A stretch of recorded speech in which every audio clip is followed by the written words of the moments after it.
Agora se vira aí, negão, que você não vai conseguir ver direito, não. É isso. Vamos em frente. Bom, boa noite. Deixa eu ver se vai funcionar aqui. Maravilha. Bom, eu vim aqui então falar sobre o projeto de requalificação do Núcleo Arquitetônico Histórico de Manguinhos, que é um projeto que está sendo gerido por um grupo, né, da Casa Oswaldo Cruz, que faz parte da Fiocruz, que prevê, entre outras coisas, uma reocupação de um espaço, né, que é o núcleo original, onde começou a funcionar a Fiocruz, e prevê uma ampliação de 3, 4 vezes os espaços positivos do atual Museu da Vida, ou seja, ampliando muito, inclusive, a nossa capacidade de atender o público. É fundamental, e aí eu vou talvez falar um pouquinho sobre a história da instituição, quer dizer, é fundamental para entender esse plano, entender um pouco a história dessa instituição.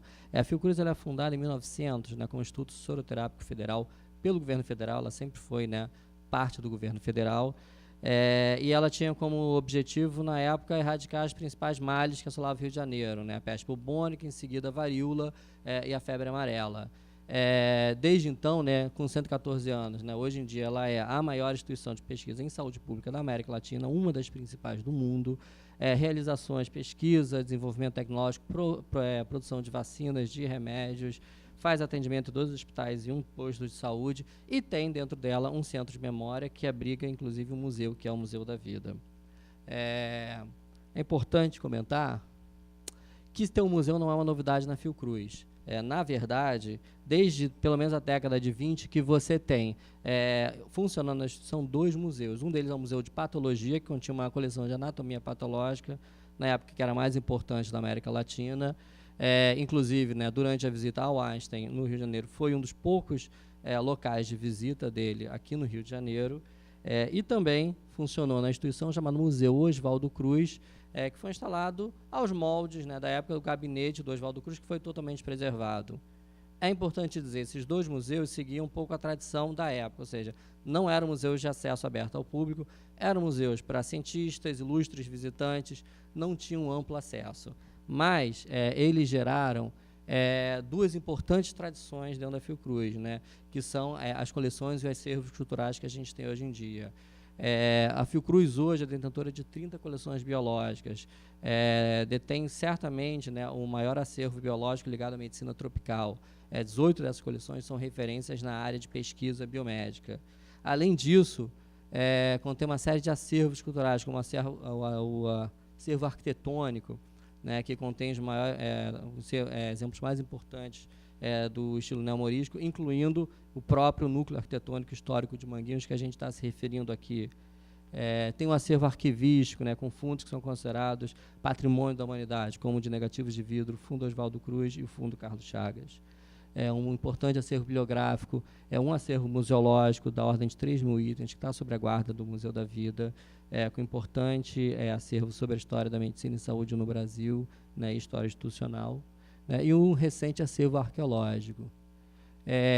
Que lugar é esse, a Casa Oswaldo Cruz?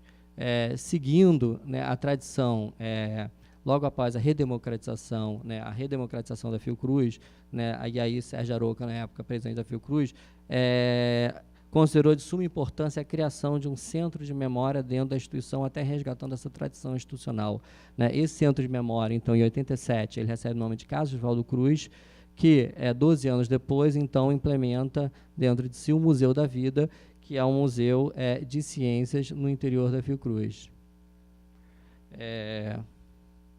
Bom, o Museu da Vida, o que é o Museu da Vida? É um museu de ciências na perspectiva, né, com 2 temas geradores, que a vida é um objeto do conhecimento e que saúde é qualidade de vida. Sempre trabalhou, né, com a comunicação, principalmente privilegiando a escuta, a mediação humana, e a educação considerada um processo emancipatório. É importante dizer, a ciência como uma construção histórica.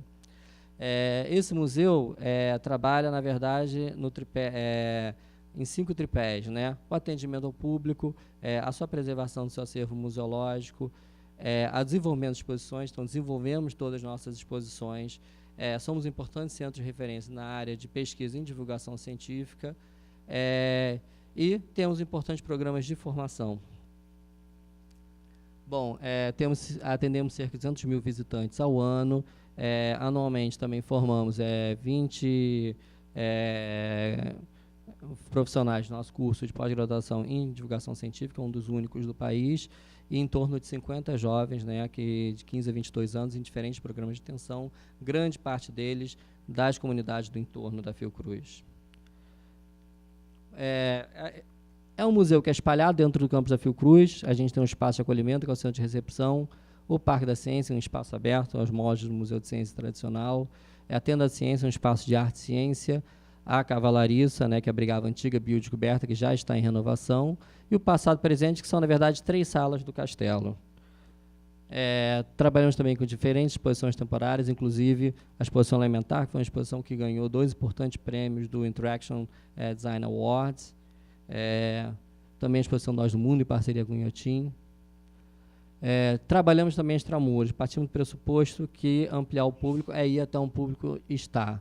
Então, nessa perspectiva, atuamos através tanto de ciência móvel como em exposições itinerantes, atendendo mais da ordem de 2 milhões de visitantes fora do município do Rio de Janeiro.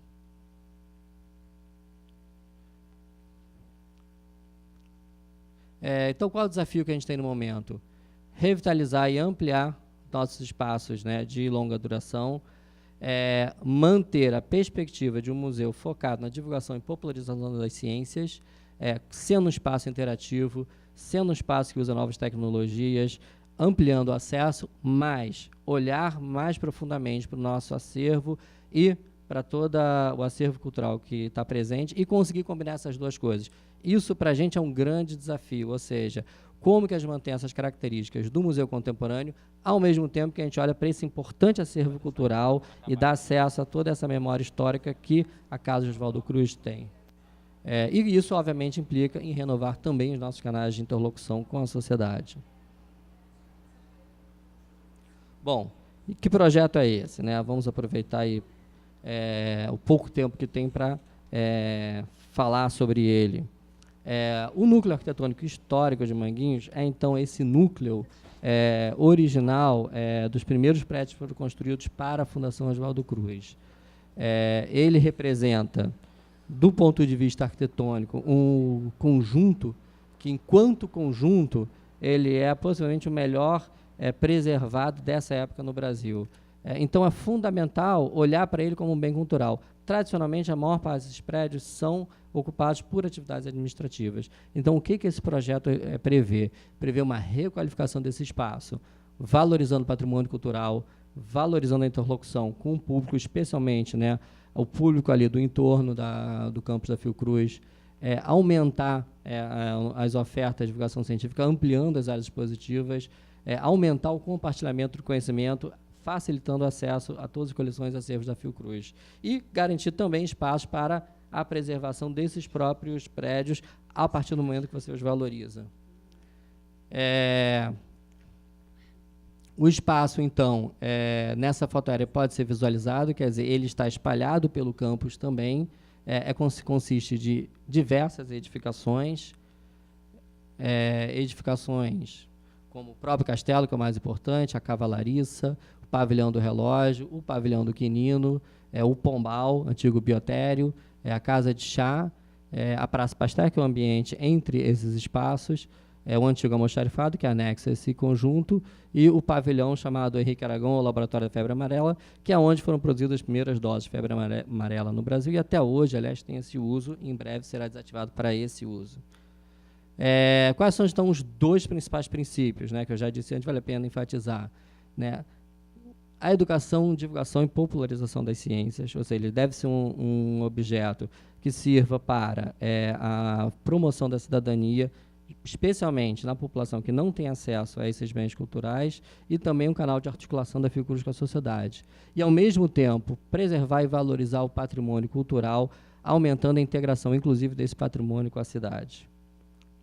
Essa revitalização ela é calcada em 5 eixos temáticos, que é a relação da Fiocruz com a cidade do Rio de Janeiro, esse acesso a esse patrimônio cultural da saúde, como eu já falei, né, o acesso à produção de ciência e tecnologia em saúde produzida pela Fiocruz, As ações políticas de saúde, quer dizer, as histórias das ações políticas de saúde, que se confundem muito, inclusive, com a história institucional da Fiocruz, e uma questão cada vez mais urgente na sociedade, que é saúde, ambiente e sustentabilidade.